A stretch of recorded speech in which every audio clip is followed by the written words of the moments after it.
Graça e paz a todos. Vamos para mais um vídeo então.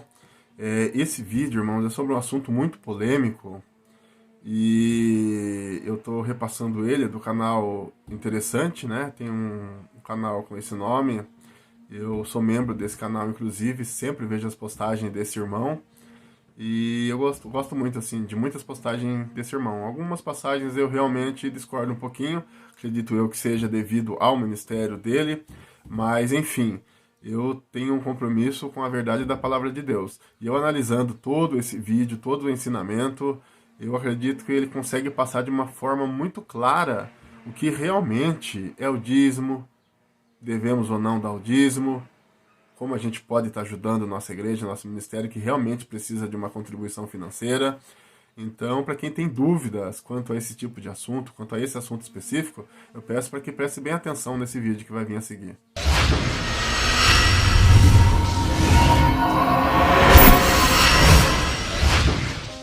Olha, meu irmão, você quer prosperidade, você quer ter equilíbrio, você quer que Deus, que o gafanhoto não tome nada teu. Eu quero declarar para você, dá dízimo, dá dízimo, dá dízimo. Bem, galera, interessante, o vídeo é um tema muito mais que polêmico, pois até hoje se defende a questão de dar dízimos nas igrejas. Mas será que temos que dizimar?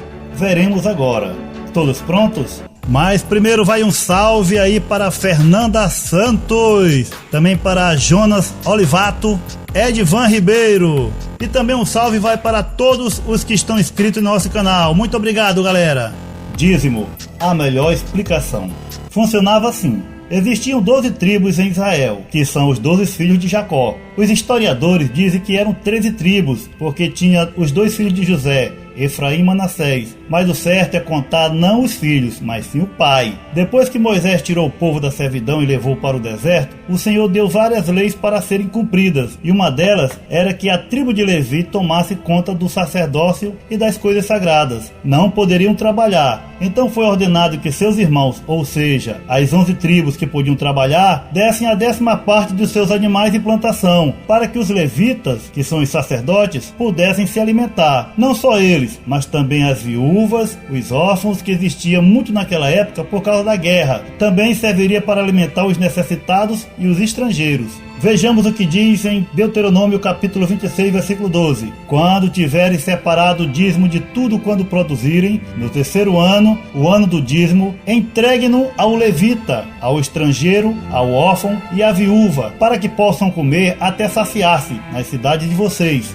De quem se recebia os dízimos? Vamos ler mais uma parte da Bíblia. E os que dentre os filhos de Levi recebem o sacerdócio têm ordem, segundo a lei, de tomar o dízimo do povo, isto é, de seus irmãos, ainda que tenham saído dos lombos de Abraão. Está escrito em Hebreus capítulo 7, versículo 5. Veja que o texto refere-se que eles têm que receber os dízimos dos seus irmãos e não recebia de outros povos. Então, a tribo de Levi, que era a tribo do sacerdote, recebia os dízimos da mão de seus próprios irmãos, que são as 11 tribos. Vamos ler mais um pouco. Dou aos levitas todos os dízimos em Israel, como retribuição pelo trabalho que fazem ao servirem na tenda do encontro. Números, capítulo 18, versículo 21. Agora o texto fala porque eles merecem receber o dízimo, por tomarem conta das coisas de Deus. Mas como eles pagavam a dizima de seus bens, de mês em mês? Vejamos na Bíblia a palavra de Deus. Certamente darás os dízimos de todo o produto da tua semente que cada ano se recolher do campo. Deuteronômio capítulo 14, versículo 22.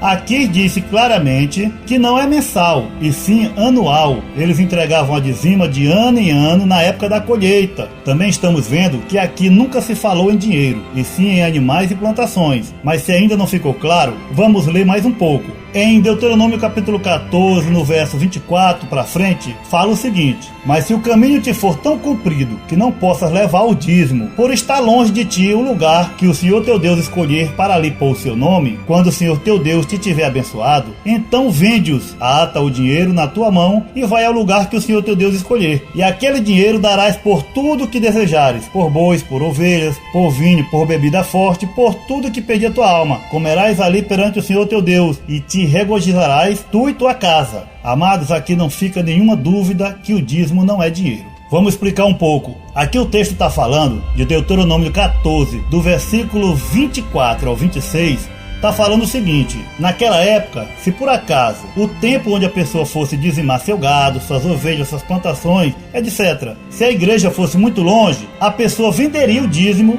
e levaria o dinheiro. Ora, se o dízimo é dinheiro, como se poderia vender? Muitos pastores falam que naquela época não existia dinheiro. Ora, como não? Se Abraão comprou um campo por 400 peças de prata para enterrar Sara, está escrito em Gênesis. Efrom respondeu a Abraão: ouça-me, meu senhor, aquele pedaço de terra vale 400 peças de prata. Mas o que significa isto entre mim e ti? Sepulte sua mulher. Abraão concordou com Efrom e pesou-lhe o valor por ele estipulado diante dos hititas, 400 peças de prata, de acordo com o peso corrente entre os mercadores. Então, aqui já está mostrando que existia dinheiro, que eram as peças de prata, peça de ouro, de bronze, e ainda tinha os mercadores. Já fica claro que existia o tipo de dinheiro deles naquela época. Então aqui em Deuteronômio capítulo 14, fica bem claro que dízimo não é dinheiro. Porque se você vai pegar o dízimo e vender, trocar ele por dinheiro, então dízimo não é dinheiro. Aí é o seguinte: esse dinheiro é para entregar na mão do sacerdote ou na mão do pastor de hoje? Aqui diz o seguinte, que quando você chegar lá, pega o dinheiro e troca de novo por dízimo. Não é para dar na mão do pastor nem na mão do sacerdote, é para trocar por dízimo novamente, porque o Senhor não requer dinheiro de ninguém. O Senhor não precisa. A palavra diz que Ele é o dono do ouro e da prata. O Senhor não precisa de nada de nós, apenas adoração e obediência. Preste atenção, eu não quero convencer ninguém. Você vai colocar o que você tem no altar. Agora e vai ficar sem nada. Você vai colocar o que você tem no altar. E eu vou falar: ó Deus, está aqui. Agora o Senhor multiplica e abençoa esse povo. Isso é contigo. Mas vejamos o texto polêmico que todo pastor usa, Malaquias 3:10. Só que não vamos começar de Malaquias 3:10, vamos começar do versículo 8, que diz o seguinte: roubará o homem a Deus? Todavia vós me roubais, e dizeis: em que te roubamos? Nos dízimos e nas ofertas. Com maldição sou amaldiçoados, porque a mim me roubais, sim, toda esta nação. Trazei todos os dízimos à casa do tesouro, para que haja mantimento na minha casa, e depois fazei prova de mim nisto, diz o Senhor dos Exércitos: se eu não vos abrir a janela do céu, e não derramar sobre vós uma bênção tal, até que não haja lugar suficiente para recolherdes. E por causa de vós, repreenderei o devorador, e ele não destruirá o fruto da vossa terra, e a vossa vide no campo não será estéril, diz o Senhor dos Exércitos. Isto está em Malaquias capítulo 3, de 8 a 11. Agora vamos analisar de forma objetiva e espiritual os versículos. Primeiramente, Malaquias estava falando para o povo rebelde da casa de Israel, e não para nós que somos gentios. Para quem não sabe o que é um gentio, é todo aquele que não era judeu, que não era considerado filho de Abraão. Se alguém que era gentio quisesse ser do povo de Israel, então ele tinha que ser circuncidado e se tornava um prosélito. Malaquias não estava falando para nós, estava falando para o povo de Israel. Malaquias estava falando para Israel, para um povo que não ajudava mais na casa do Senhor. Para os sacerdotes, que ao invés de colocar os dízimos na casa do Senhor, eles roubavam. A exemplo dos filhos de Eli, onde o Senhor muito que avisou, mas Eli não obedeceu ao Senhor, e Samuel ficou sendo sacerdote em seu lugar. Quando o profeta Malaquias diz isso: trazei todos os dízimos à casa do tesouro, para que haja mantimento na minha casa, veja bem que ele não fala de dinheiro, e sim de mantimento, ou seja, alimento, que era alimento para os sacerdotes, para os pobres, viúvas, órfãos e necessitados estrangeiros. Alimento. E ele também diz: e depois fazei provas de mim nisto, diz o Senhor dos Exércitos: se eu não vos abrir a janela do céu, e não derramar sobre vós uma bênção tal, que não haja lugar suficiente para recolherdes. Aqui o Senhor fala das bênçãos do céu, isto é, chuva que cai, não em cima de dinheiro, e sim das plantações, que também alimentavam o gado. E por causa de vós eu repreenderei o devorador, e ele não destruirá os frutos da vossa terra, e a vossa vide no campo não será estéril, diz o Senhor dos Exércitos. Muitos falsos pastores falam que se você não der o dízimo, Deus não pode repreender o devorador. Isso é uma blasfêmia, dizer que o dízimo é maior que Deus, porque se só o dízimo pode repreender o devorador, então o dízimo é maior que Deus. Amados, o devorador aqui é a locusta e o gafanhoto, que por acaso não come dinheiro, e sim as plantações. E as plantações vão prosperar, tanto dando alimento para o povo, como alimento para o gado, que dá muito pasto. Rapaz, você tá mexendo com quem Deus chamou, você tá brincando com coisa séria. Não tem nada a ver com o conceito de quem tá me vendo e não tá concordando. Aprenda a dar! Agora vamos trazer para o Novo Testamento. Vejamos se alguma vez Jesus Cristo mandou dar o dízimo. Querido, foi Jesus que falou sobre o dízimo. E eu vou ler para você o texto que Jesus falou sobre dízimo. Olha o que diz. Mateus 23. Muitos pastores, que às vezes nem sabem interpretar a Bíblia, e outros fazem por maldade, por ganância, usam esse texto de Mateus, capítulo 23, versículo 23, que diz o seguinte: ai de vós, mestres da lei, fariseus hipócritas, vocês dão o dízimo da hortelã, do endro e do cominho, mas têm negligenciado os preceitos mais importantes da lei, a justiça, a misericórdia e a fidelidade. Vocês devem praticar estas coisas, sem omitir aquelas. Aqui os pastores dizem que Jesus mandou dar o dízimo, porque ele disse, vocês devem praticar estas coisas, ou seja, dar o dízimo, sem omitir aquelas, que é a fidelidade, misericórdia e justiça. Mas eles não explicam a verdade porque Jesus falou aquilo. É muito simples, porque ainda não era o Novo Testamento. Isso mesmo, os evangelhos de Mateus, Marcos, Lucas e João não são do Novo Testamento. Calma, eu explico. Vou ler para vocês Hebreus capítulo 9, do versículo 15 ao 17, que diz assim: portanto é Cristo quem consegue fazer uma nova aliança, para que os que forem chamados por Deus possam receber as bênçãos eternas, que o próprio Deus prometeu. Isto pode ser feito porque houve uma morte que livrou as pessoas dos pecados que praticaram, enquanto a primeira aliança estava em vigor. Onde há um testamento, é necessário provar que a pessoa que o fez morreu. Pois o testamento não vale nada enquanto estiver vivo quem o fez. Só depois da morte desta pessoa é que o testamento tem valor. Isso mesmo, enquanto Jesus estava vivo, ainda era o Velho Testamento. Isso mesmo, portanto Jesus não poderia ir contra as leis que Deus deu a Moisés. Então Jesus Cristo, ele mesmo disse, eu vim cumprir a lei. Por quê? Porque enquanto ele estava vivo, ainda não era o Novo Testamento. O Novo Testamento só vai ser válido depois que Cristo morre. Mas veremos o próprio Jesus falando sobre o dinheiro. Em Mateus capítulo 10, do versículo 8 ao 10, quando Jesus manda seus discípulos vir pregarem, ele diz o seguinte: curai os enfermos, ressuscitai os mortos, limpai os leprosos, expeli os demônios, de graça recebestes, de graça dai. Não vos provereis de ouro nem de prata, nem de cobre nas vossas bolsas, nem de alforje para o caminho, nem de 2 túnicas, nem de calçado, nem de bordão, pois digno é o trabalhador do seu alimento.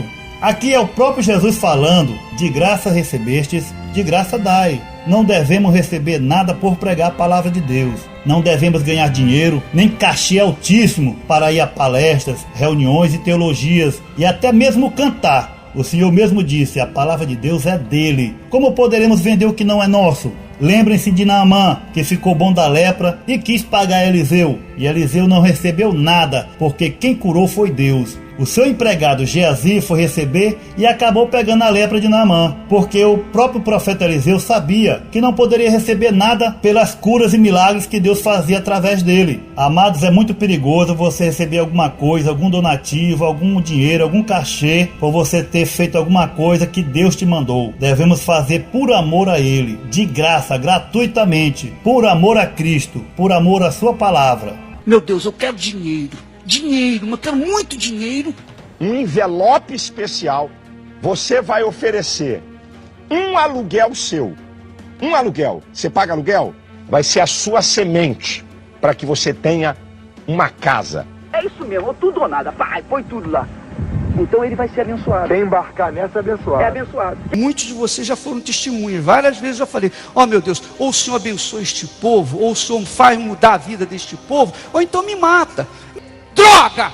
Ou se cumpre, ou então nós somos os mais desgraçados da face da terra. Minha mão sobre a Bíblia, aqui ó, se a minha mão, não, vou botar o coração sobre a Bíblia, aqui ó, meu Deus, se o Senhor não abençoar este povo, o povo da Igreja Universal do Reino de Deus, em todo o mundo, não houver resposta, não houver cumprimento dessa palavra, eu prefiro que o Senhor me mate, me tire a vida de uma vez. E estes cães gulosos nunca se podem fartar, e eles são pastores que nada compreendem. Todos eles se tornam para o seu caminho, cada um para a sua ganância, todos sem exceção. Isaías capítulo 56, versículo 11. Lá nós vamos subir o Monte Carmelo. Eu vou subir com o livro dos dizimistas. Separa assim um valor de um salário mínimo. Separa o valor de um salário mínimo e fala, Senhor, De preferência, direto na conta da igreja, que vai estar aí no rodapé do seu vídeo. Por meio dele, todo aquele que crê é justificado de todas as coisas, das quais não podiam ser justificados pela lei de Moisés. Atos 39, versículo 39. A lei não poderia salvar ninguém, por isso ela foi abolida. Agora vivemos na graça de Cristo, no amor de Cristo. Porque, mudando-se o sacerdócio, necessariamente se faz também mudança na lei. Hebreus capítulo 7, versículo 12. Agora temos um sacerdote que não veio da tribo de Levi para receber dízimos, e sim da tribo de Judá. Jesus Cristo, que veio mostrar o amor, ele mesmo disse ao jovem rico: vai, vende tudo o que tens e dá aos pobres. Outra vez disse: é mais fácil um camelo entrar no buraco de uma agulha do que um rico ir para o céu. Ele também disse: ninguém pode servir a dois senhores, a Deus e às riquezas. Jesus mostrou a humildade nascendo em um curral. Também ele entrou em Jerusalém em cima de um jumento, enquanto os vários pastores que são gigolôs de crente vivem da miséria das ovelhas, cobrando e constrangendo os irmãos. Muitos pedem mais do que o dízimo. Você não vai devolver só o de Deus, os 10%. Você vai dar 20% do seu. Você vai ser fiel, você vai tirar 30% e falar: Senhor, representando a Santíssima Trindade, Pai, o Filho e o Espírito Santo. E eu acho justo isso, e até porque foi uma inspiração de Deus. Será que naquela época se dava mais do que o dízimo? Tudo que eu te ordeno, observarás para fazer. Nada lhe acrescentarás, nem diminuirás. Deuteronômio capítulo 12, versículo 32. Quantos querem ter um futuro de prosperidade? Só existe uma lei na Bíblia, uma receita de Deus que torna isto possível. A lei da liberalidade. Só tem essa lei. Você deve dar oferta na expectativa que você vai colher na sua vida. Eu plantei oferta na casa de Deus e vou colher bênçãos materiais na minha vida e espirituais também. Não ajunteis tesouros na terra, onde a traça e a ferrugem tudo consomem, e onde os ladrões minam e roubam. Mas ajuntai tesouros no céu, onde nem a traça nem a ferrugem consomem, e onde os ladrões não minam nem roubam. Olha o que diz em 2 Coríntios, capítulo 9, versículo 6. Cada um dê conforme determinou em seu coração, não com pesar ou por obrigação, pois Deus ama aquele que dá com alegria. Pois é, amados, nós temos que dar não por obrigação, que o dízimo é uma obrigação, nem por constrangimento, como os vários pastores dizem o seguinte: você acha que Deus merece o melhor ou o pior? Rapaz, você não sabe nem o que você está falando, cara. Você vai dizer que é o melhor. Então eles falam para você dar tudo de melhor para Deus, tudo que você tem. E você fica constrangido a dar. Mas só que o Senhor disse que não é para dar por constrangimento nem por obrigação, mas por amor. Aquilo que Deus colocou no teu coração, aquilo que você pode dar. Você deve estar de brincadeira. Isso é brincadeira. Pois o amor ao dinheiro é a raiz de todos os males. Algumas pessoas, por cobiçarem o dinheiro, desviaram-se da fé e se atormentaram a si mesmas com muitos sofrimentos. Timóteo capítulo 6, versículo 10. Mas mesmo crendo num Deus todo-poderoso, ele vivia uma vida desgraçada. Eu sou filho de Deus. Bom, se você é filho de Deus, Deus é rico. E você? Não, eu sou miserável. Se você tem essa fé viva no Deus vivo, então você tem que se revoltar. Pode se revoltar por minha conta, mas isso não é pecado? Não, deixa que eu pago o seu pecado. Deixa comigo, deixa por minha conta, eu pago a sua revolta. Você ficar revoltado com Deus, Deus, eu não aceito isso. Deixa que eu resolvo esse problema com Deus por você, tá bom? Agora você já deve estar pensando: será que os pastores devem receber salário? Olha o que o apóstolo Paulo disse sobre pregar o evangelho. Porque se eu anuncio o evangelho, não tenho que me gloriar, pois me é imposta esta obrigação. E ai de mim se eu não anunciar o evangelho. E por isso, se eu faço gratuitamente, eu terei um galardão. Mas se de má vontade, apenas uma dispensação me é confiada. Isto está escrito em 1 Coríntios, capítulo 9, versículo 16 e 17. Então aqui o apóstolo Paulo fala que ele tem essa obrigação de pregar o evangelho, mas gratuitamente. Porque o próprio Paulo falava o seguinte: eu nunca fui pesado a nenhum de vós, eu antes trabalhei com minhas próprias mãos para me sustentar. Porque Paulo, ele fazia tendas, ele era fabricante de tendas. Então Paulo nunca foi pesado a nenhum irmão. E ele ainda fala que ele tinha que dar exemplo Agora, amados, pergunte ao seu pastor se você tiver: pastor, eu posso comer carne de porco? Pastor, posso trabalhar no sábado? E ele vai dizer: pode sim, isso aí já foi abolido.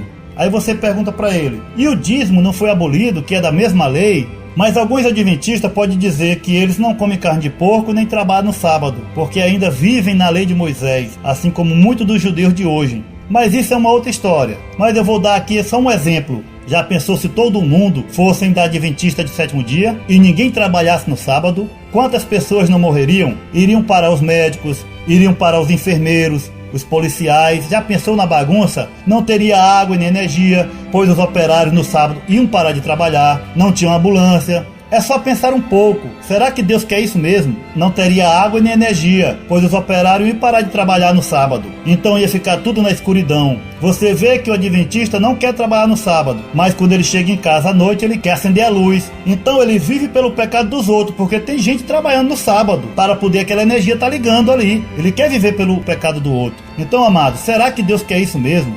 Amado, todos os dias são de Deus e são sagrados para aqueles que o adoram, que o servem. Não precisamos mais de nenhum dia específico, pois o Senhor agora não quer mais sacrifício e nem obediência à lei, e sim um coração puro, em espírito e em verdade, um coração de amor, um coração com caridade e adoração a Deus. E por último, vamos lembrar que Cristo disse o seguinte: ele deu apenas 2 mandamentos: amará teu Deus sobre todas as coisas e o teu próximo como a ti mesmo. Ora, se eu amo o meu próximo, eu não vou querer matar ele. Não matarás. Não vou querer a mulher dele. Não desejarás a mulher do próximo. Eu não vou fazer mal para ele, mas também não sou obrigado a dar 10% do que eu ganho para ele, porque se fosse assim, ele também tem que me amar, ele também tem que me dar 10% do dele. Então, irmão, nós não podemos comprar o amor de ninguém. Nós devemos amar verdadeiramente o próximo, o irmão. E o dízimo já foi abolido. Jesus Cristo agora está olhando um coração puro, um coração cheio de bondade, de amor, de caridade com os pobres. E isso sim é servir a Deus em verdade. Toda pessoa que for ungida com este óleo,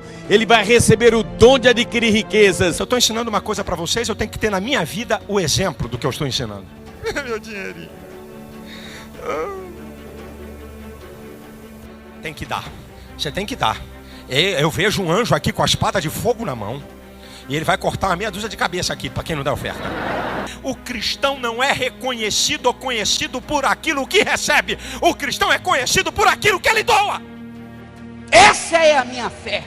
Essa é a minha crença. Agora eu vou te dar um último exemplo. Se você trabalha em uma empresa, você trabalha lá não por amor ao dono da empresa, mas pelo teu salário. No dia que o dono da empresa te colocar para fora e pagar os direitos, ele não te deve nada. Mas se você trabalhar na empresa gratuitamente por amor ao patrão, ele nunca vai te colocar para fora. Aliás, vai ficar te devendo um favor. A mesma coisa acontece com Cristo. Aqueles que recebem salários milionários vão chegar lá em cima e dizer: mas Senhor, eu não curei no teu nome, eu não pregava teu nome. O Senhor vai dizer: afastai-vos de mim, vós que praticais a iniquidade, não vos conheço. E aqueles que pregam gratuitamente, aqueles que não cobram nada, o Senhor diz para eles: agora vocês vão receber o salário de vocês, que é a vida eterna, porque o salário do pecado é a morte, e o salário do obreiro não é dinheiro, é a vida eterna. Existem igrejas que não recebem dízimo. A exemplo da Congregação Cristã no Brasil, que nem os anciões, nem diáconos, nem os cooperadores recebem nada. Eles trabalham gratuitamente. Também os músicos trabalham gratuitamente, tocam gratuitamente. Eles vão até de cidade em cidade. Os encarregados viajam para ensinar, colocam dinheiro do próprio bolso, colocam gasolina, pagam as viagens, pagam as passagens, vão para lá, mas é por amor a Cristo, por amor à obra. Os cooperadores